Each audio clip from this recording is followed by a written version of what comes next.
Summer's here, and Nordstrom has everything you need for your best dress season ever. From beach days and weddings to weekend getaways and your everyday wardrobe. Discover stylish options under $100 from tons of your favorite brands like Mango, Skims, Princess Polly, and Madewell. It's easy too with free shipping and free returns, in-store order pickup, and more. Shop today in stores, online at Nordstrom.com, or download the Nordstrom app. This episode is brought to you by State Farm.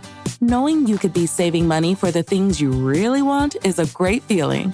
Talk to a State Farm agent today to learn how you can choose to bundle and save with the Personal Price Plan. Like a good neighbor, State Farm is there.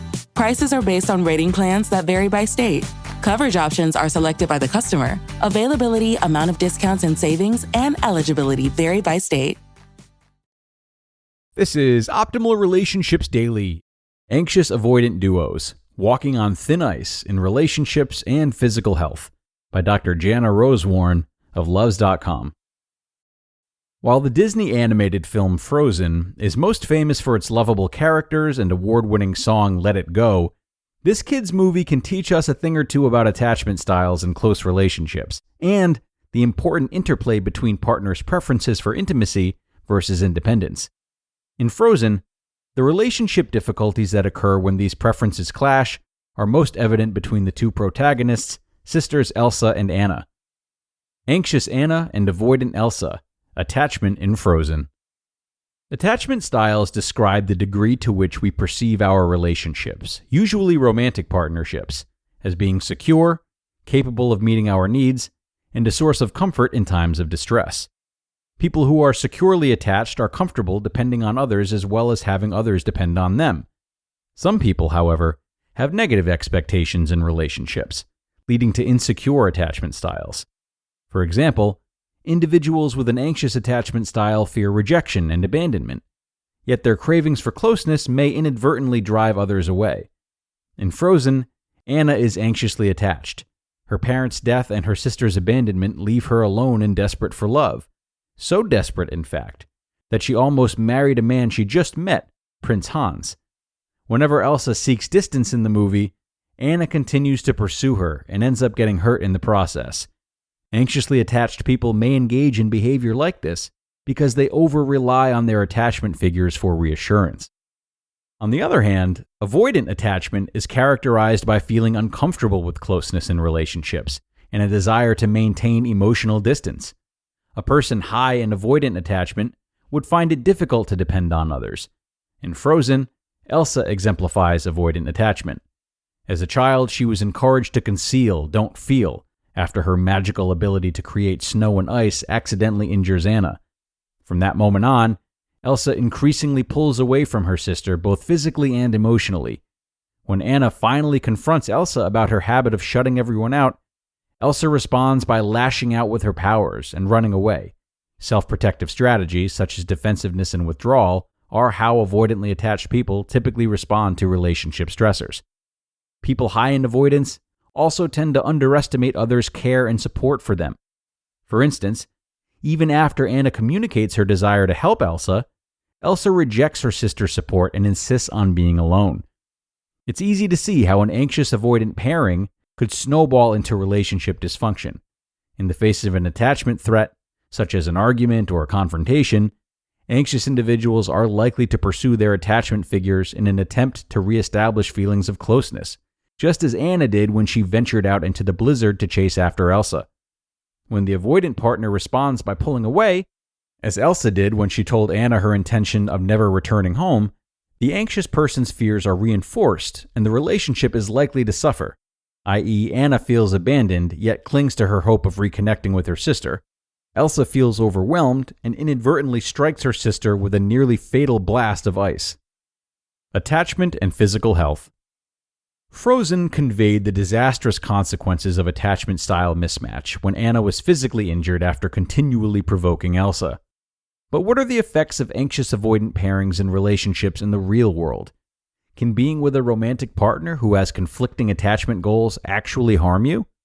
A number of studies have found evidence that, yes, insecure attachment styles are associated with physiological stress responses and lifestyle behaviors that put people at risk for health problems.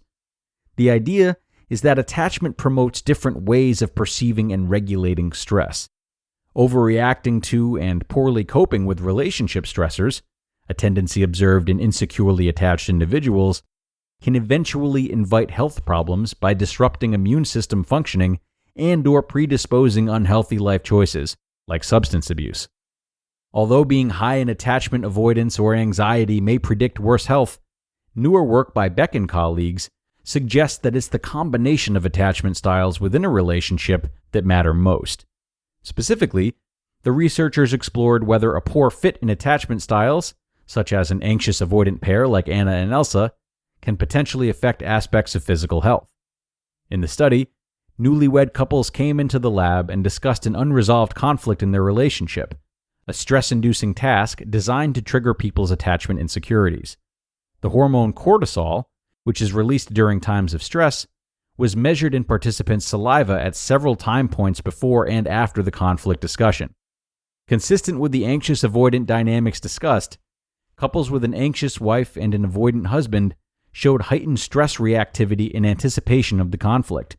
That is, their cortisol levels skyrocketed when being reminded of the upcoming relationship stressor. Soon after, these individuals showed sharp declines in cortisol, suggesting that they were physiologically disengaging from the conflict before it even began. Interestingly, this stress response pattern was mirrored by less constructive ways of soliciting and providing support during the conflict discussion. Anxiously attached wives were less able to recognize their avoidant husband's distress, whereas avoidant husbands found it difficult to constructively express their needs to their anxious wives. Advice for anxious-avoidant couples. People high in attachment avoidance or anxiety tend to doubt others' ability to meet their needs, which can reinforce maladaptive views of relationships and lead to unhappiness. The study by Beck and colleagues suggests two pathways by which partners opposing attachment styles can erode physical health and relationship well-being. First, anxious-avoidant pairings exhibited high stress reactivity in anticipation of a relationship conflict, a pattern that may take a toll on health over time. For example, by increasing one's susceptibility to illness or risk factors for disease, such as high blood pressure or inflammatory compounds. Second, anxious-avoidant pairs were less effective providers and recipients of support during relationship conflict. This is problematic because supportive, high-quality relationships are associated with better health. A recent meta-analysis, for example, found that greater marital support and less marital strain were linked to having a lower mortality rate and lower cardiovascular reactivity during conflict. Consequently, the inability for anxious-avoidant couples to recognize each other's distress and constructively convey their feelings may be diagnostic of future health risks. If you recognize a troublesome anxious-avoidant dynamic in your relationship, know that it's possible to unfreeze bad patterns. After all, when Anna and Elsa finally empathized with each other and stopped letting their fears control them, they experienced self-growth and reconnection. Simply knowing your own attachment orientation can help you to understand your strengths and vulnerabilities in relationships. Likewise, noticing how your partner responds to relationship stressors can help both of you develop ways of communicating that fulfill each other's attachment needs and reinforce relationship security over time.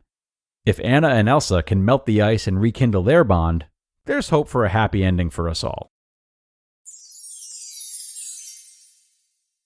You just listened to the post titled, Anxious-Avoidant Duos, Walking on Thin Ice in Relationships and Physical Health, by Dr. Jana Rosewarne of loves.com.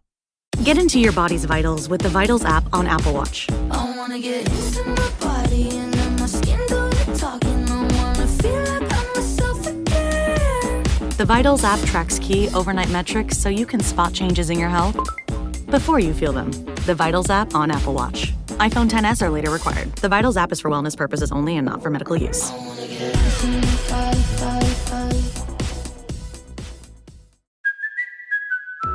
Hey there, travelers. Kaylee Cuoco here. Sorry to interrupt your music, great artist BT Dubs, but wouldn't you rather be there to hear it live? With Priceline, you can get out of your dreams and into your dream concert. They've got millions of travel deals to get you to that festival, gig, rave, sound bath, or sonic experience you've been dreaming of. Download the Priceline app today, and you can save up to 60% off hotels and up to 50% off flights. So don't just dream about that trip. Book it with Priceline. Go to your happy price, Priceline. Okay, and an amazing article from Dr. Jana. Thanks a lot to her. With all the Frozen references, you might even want to share this one with your kids. I'm going to leave that up to you, though. So like I said, a really great article here that shines light on some very important material and, of course, encourages self-reflection on our own attachment styles and how they affect our relationships. And what I want to remind you of is how important it is to regularly return to that reflection. And I say that because there's a variety of different elements that can change our attachment style from time to time. A major life event might change how we relate to loved ones. The particular attributes of the person we're with and who they might remind us of on a subconscious level can absolutely stand to alter how we are around them versus other people.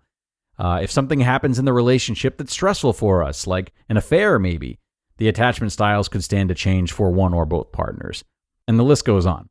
So make a point of revisiting how attachment dynamics are playing a part in your relationship, especially if you feel as though a major change has occurred or there's something a little bit off and you can't quite put your finger on it.